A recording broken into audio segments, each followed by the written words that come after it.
Louisiana beer reviews, Pontoon Brewing Company's Poundin Pecan Pie. Here's some cartoon character like Paul Bunyan, Poundin Pecan Pie. This adhesive label on a clear cylindrical aluminum, on a plain cylindrical aluminum can. Imperial Brown Ale with pecans, vanilla, and lactose. I bought this at Mathern's. They have, it's like every day there's, or every week there's 10 more new craft beer singles, so you can't keep up. I just pick through and say, oh, that looks interesting.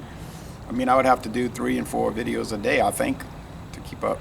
Maybe 2 videos a day. 3, yeah, a lot. Anyway, I think this is the first video review for this product in the world, but then I could be wrong, but I think it is. Beer Advocate has no rating for it, no, don't have it listed. They don't have enough listings to give an average. Same thing with Rate Beer. Untapped's giving it 76, and they have a few check-ins, okay? 8% alcohol by volume, ale with natural flavors. There's your legal disclosure, ale with natural flavors. Product of Georgia. Pontoon Brewing Company, Sandy Springs, Georgia. So here we go. It's a chilly morning, but once that cloud bank, if it moves and the sun comes out, it's going to warm up to the mid-70s. It's still wintertime at the time of this recording. Some people might have watched my rum and my brandy and rum review and said, I thought you gave up liquor for Lent. You cheating. I'm not cheating. Those were recorded on or before Mardi Gras Day, Shrove Tuesday, 2022. Now, this is dark brown. If it was sunny, I would be picking up a little reddish thing here. And there's bubbles at the bottom. Beige, yellowish beige top. Not really beige, more like cream color, yeah, cream color. Okay, that's the correct description.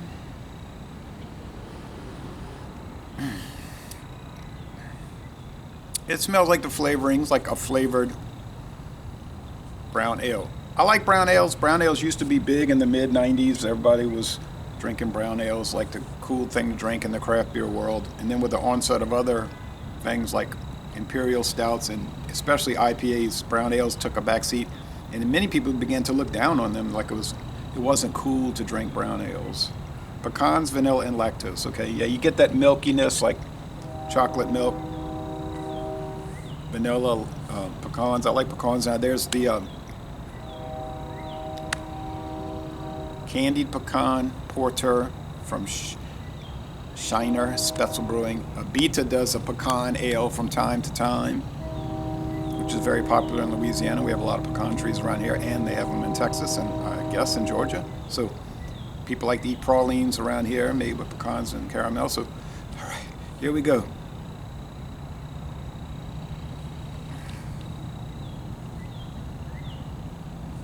It's sugary sweet. You get vanilla, the nuts, the creamy milkiness, the medium to dark roasted malts. Hop bitterness, forget it. They don't really have any. It contains hops.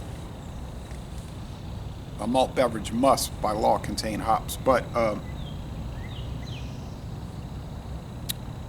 or I should say, a beer must contain hops. A malt beverage must contain malt. You know, some beers are made out of sugar. Those seltzer beers are made out of sugar, and which is allowed because if you read the U.S. guidelines, they talk about beer in their glossary and they say must be made with barley malt and or one of the following substitutes, or what does it say? A substitute which may include. I think they give a lot of latitude, and sugar was one of them. So seltzer beers, they're a beer, but not in a traditional sense.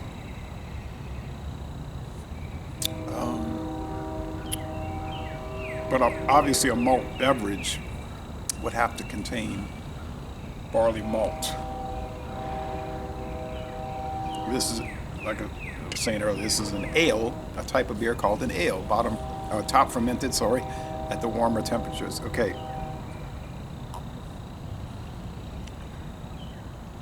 On the sweetness scale,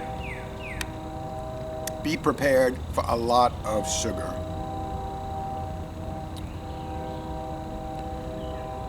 And pecan pie is loaded with sugar, so a lot of people like it, but they just say, I can't eat it, it's too sugary. I like it too, and I like pecan pie a lot, but you can't eat too much. You know, you get a little slice, warm it, put the whipped cream on it, perfect. With some coffee. At a minimum, 4 out of 5 sugar cubes. It's really, they did do it right because it's supposed to be like that. Bitterness, if it's a half out of 5 hop cones, it's a lot. And I don't think it's even that high, a half a hop cone. So they don't list the IBUs on this beer. And we may as well say in a practical sense, there are no bitterness units, okay? In a practical sense. There may be a number. I'm sure there's a number on their recipe spec sheet and all of that, but they don't list it. The body's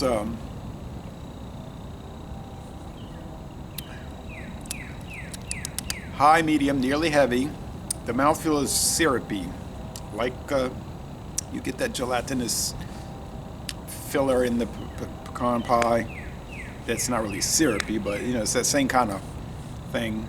I wouldn't say the word cloying, because cloying implies that it's becoming nauseating. It isn't like that. The finish is rather dry, though, and that's good, because when the beers finish dry, that means they're not finishing too sweet, and you can enjoy them. Now, if you drink one of these, you'd probably really like it, be having a good time. If you drink 2, well, it'd be too much alcohol, first of all, and secondly, this super sweetness would turn your stomach. It would be a bad idea, big mistake. So, I do see a little sediment, a tan sediment chunk. So I think if I did a swish and pour, it would really cake up. My only complaint really with this beer is there's no date, guys. I see no date on the can or the label. So put the damn date. But I'm not going to score it a letter grade lower because it doesn't have a date. But that would be nice if it did. I think all companies should do it. I mean, if they don't, that's horse hockey, you know. I'm kind of kidding around about that, but I'm actually serious about it. I agree with other video reviewers who complain about it. It should be simple to do. And born on dates, I agree, best thing to do. Best Buy is good too. Born on is better. Some of them have both, which is ideal. I see no reason not to score this a really high A, a strong A, a 96 out of 100, 9.6 out of 10. It's that good. Pontoon doesn't always make great beers, but then most companies, they're the same way. They don't always make great beers. We as individuals don't always do our best, you know, or if we even try to do our best, it doesn't always work out, like in various athletic events or games that we play, maybe perhaps on teams, like people have card playing teams or mahjong teams and all of that. But I think Pontoon does try hard. My impression is that they are a serious company. They have funny character labels, which aren't too impressive, but I think the company is serious about what they're doing. So I'm going to try a lot more of their beers, and they are coming out here, and we're getting so many beers from all around now. Spindle Tap from Houston, Pontoon. We got stuff coming in from New York. We've got stuff coming in from Washington, D.C. now. So it's very exciting what has happened the last 6 to 8 months. And so Les Le Bon Temps Relais, a most excellent product, and I'm going to end this review by saying y'all go to Georgia and tour the Pontoon Brewery. Oh, I'd like to tell you the ingredients, barley, hops, and all, they don't list it on the website. They don't say too much about it, so sorry.